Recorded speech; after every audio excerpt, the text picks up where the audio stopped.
तरीन साहब अलीम खान साहब के घर पे मुलाकात होती है, पार्टी का वो अनाउंसमेंट कर देते हैं। ठीक है, ये बात तो पहले से आ रही थी कुछ दिनों से कि नई पार्टी बनाएंगे। इन तमाम तर विजुअल्स में जो भी हमने देखे हैं, आपके लिए कोई भी तस्वीर हैरानगी का बायस है कि जिसमें ये क्या हो गया है? देखिए, एक बात तो मैं आपको ये अर्ज करूं कि ये जो विजुअल आप दिखा रहे हैं टीवी स्क्रीन पे, ये सिर्फ आज के हैं। ये वो लोग हैं जो सिर्फ आज जहांगीर तरीन साहब को मिलने के लिए अलीम खान साहब के घर पे आए। सही है। इन लोगों में अली जैदी हैं, उनकी मौजूदगी जो है वो मेरे लिए थोड़ी सी एक हैरत का बायस इसलिए है कि अली जैदी साहब माजी में मेरे सामने और लोगों के सामने जहांगीर तरीन साहब के बारे में काफी मनफी बातें करते रहे।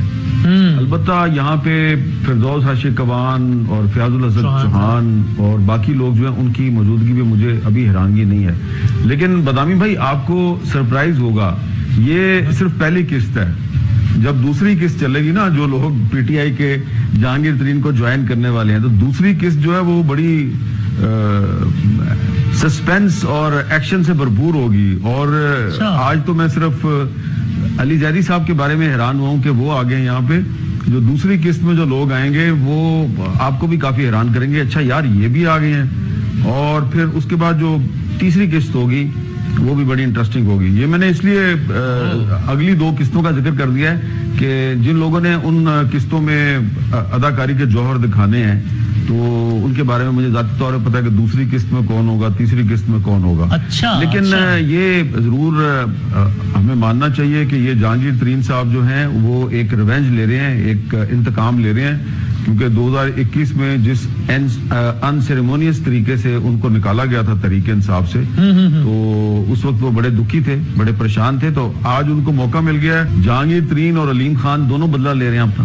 इस पार्टी का जो नई नौ मौलूद अभी तो बिल्कुल कुछ लम्हात पहले जिसने ऑफिशियल जन्म लिया है, जिस दुनिया में आई है, इसका आपको मुस्तकबिल मीर साहब क्या लगता है इंतखाबी सियासत में? मिसाल के तौर पर मेरा सवाल तो वही है कि इंतखाबी सियासत में उसका मुस्तकबिल, लेकिन मैं सिर्फ अपनी बात को जरा एलैबोरेट करने के लिए, मिसाल के तौर पर अगर इसमें अली जैदी साहब है, अगर इसमें इमरान इस्माइल साहब है, तो सर जनूबी पंजाब के या पंजाब के कुछ इलेक्टेबल्स होना अलग बात है। अब इमरान साहब हैं, अली इनका ये इलेक्टेबल्स तो जाहिर नहीं है ना, इनको तो जो हुआ वो पीटीआई की वजह से वोट छोड़ पड़ गया। अब अगर ये हिस्सा लेते हैं इलेक्शन में कराची में सीट, तो बहुत तगड़ी सीट तो नहीं होगी ना।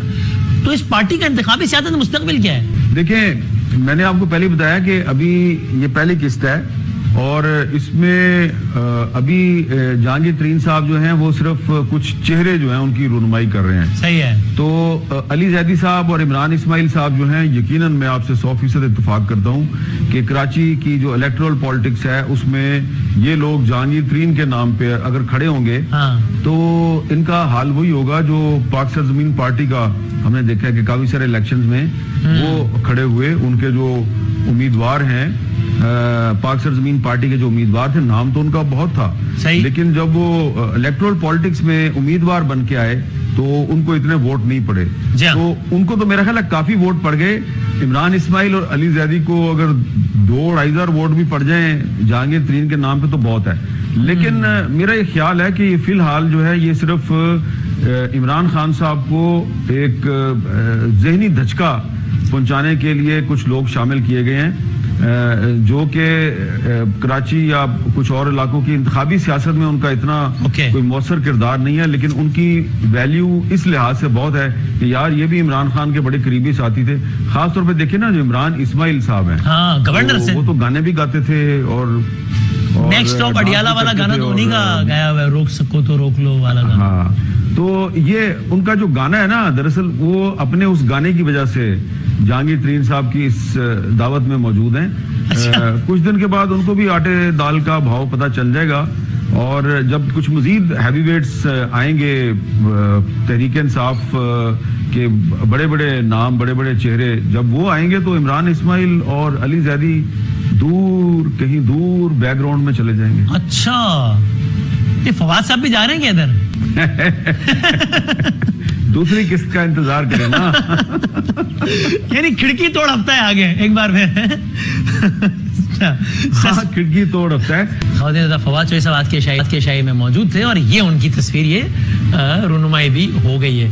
तो फवाद चौधरी साहब, वो कहते ना अखबार में नहीं लिखा होता था कि जहांगीर तरीन के साथ एक खुशगवार मोड में ये देखिए पेश खिदमत है फवाद चौधरी, स्पोक्स पर्सन पाकिस्तान तहरीक इंसाफ, फॉर्मर स्पोक्स पर्सन, एक खुशगवार मूड में जहांगीर तरीन साहब के साथ, जहां जहांगीर तरीन साहब उनके कंधों पे हाथ रखे हुए हैं और दरअसल फवाद चौधरी उनके कंधों को मजबूत कर रहे हैं। तो मीर साहब ये जनाब spokesperson mouthpiece of Pakistan Tehreek Insaf Fawad Chaudhry, this is official now, this is Jahangir तरीन।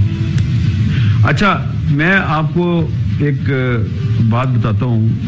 फवाद चौधरी साहब जो हैं, पता नहीं अब टीवी पे आपके प्रोग्राम में कभी आएंगे या नहीं आएंगे, लेकिन आप कभी आए तो उनसे पूछ लीजिएगा। हाँ, आएंगे ना तर्जुमान जहांगीर मैंने तरीन। उनको 9 मई से देखिए, इसमें समझने वालों के लिए निशानियां हैं। समझने की बहुत सी बातें हैं। देखिए, जो जहांगीर तरीन साहब है ना, 2002 में जब पहली दफा एमएनए बने थे तो ये मुस्लिम लीग काफ के टिकट पे एमएनए बने थे। फिर ये जब 2008 में इन्होंने इलेक्शन लड़ा, ये मुस्लिम लीग फंक्शनल के टिकट पे इलेक्शन लड़ा इन्होंने। 2013 में फिर इन्होंने पीटीआई के टिकट पे इलेक्शन लड़ा था और हार गए थे, फिर बाद में बाई इलेक्शन में जीत के आए थे। तो जहांगीर तरीन साहब जो है, इन्होंने भी घाट घाट का पानी पिया हुआ है, घाट घाट का पानी पिया हुआ है। और इसलिए ये जो लोग तोड़ तोड़ के ये अपने साथ ला रहे हैं, तो ये सिर्फ पीटीआई के लोग नहीं हैं। आने वाले दिनों में इनके साथ कुछ ऐसे लोग भी आएंगे जिनमें मुस्लिम लीग नून और पीपल्स पार्टी को ये तवक्को थी कि ये लोग उनकी पार्टियों में शामिल हो जाएंगे।